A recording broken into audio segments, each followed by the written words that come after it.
si quelqu'un a plaisir à vous écouter, ben voilà, vous avez gagné.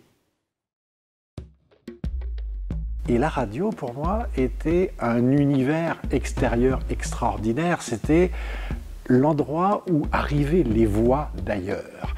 Et ces voix d'ailleurs racontaient des histoires, me faisaient réfléchir, me donnaient des mots nouveaux dont j'ignorais le sens, mais me montraient qu'il y avait à l'extérieur de là où je vivais d'autres univers. Et ces autres univers me laissaient penser qu'il y avait des paysages sonores, avec des gens qui échangeaient, qui discutaient, qui parfois se bagarraient, mais j'avais envie finalement d'en être et en même temps d'être spectateur.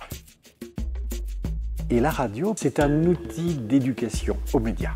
Savoir fabriquer une radio, savoir comment fonctionne une émission, savoir quels sont les codes, quelles sont les règles à respecter et quel est le format dans lequel on travaille est une chose absolument indispensable.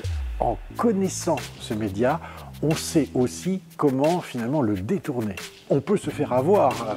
Les fake news, les fausses informations sont aussi véhiculées par les médias audiovisuels. Et donc, avoir cette réflexion sur la façon dont les médias peuvent influencer nos pensées, ou en tout cas comment elles fonctionnent, est extrêmement important. C'est un média extraordinaire parce qu'il permet une très grande liberté. Cette très grande liberté oblige aussi à penser les mots que nous utilisons parce que ces mots ont des sens très précis et ça oblige à structurer sa pensée pour pouvoir définir très clairement et très correctement ce que l'on veut dire.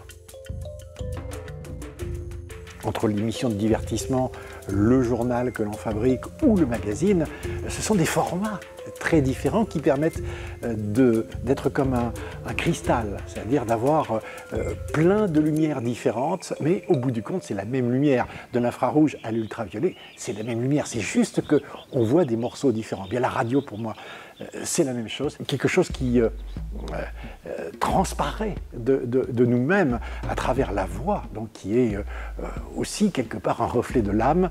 La voix, ça transporte des émotions, ça transporte de la chaleur, ça transporte de l'enthousiasme et aussi c'est quelque chose qui compte dans la transmission de l'information. Vous savez, moi quand j'ai commencé à la radio, je suis arrivé, je n'avais jamais fait d'école.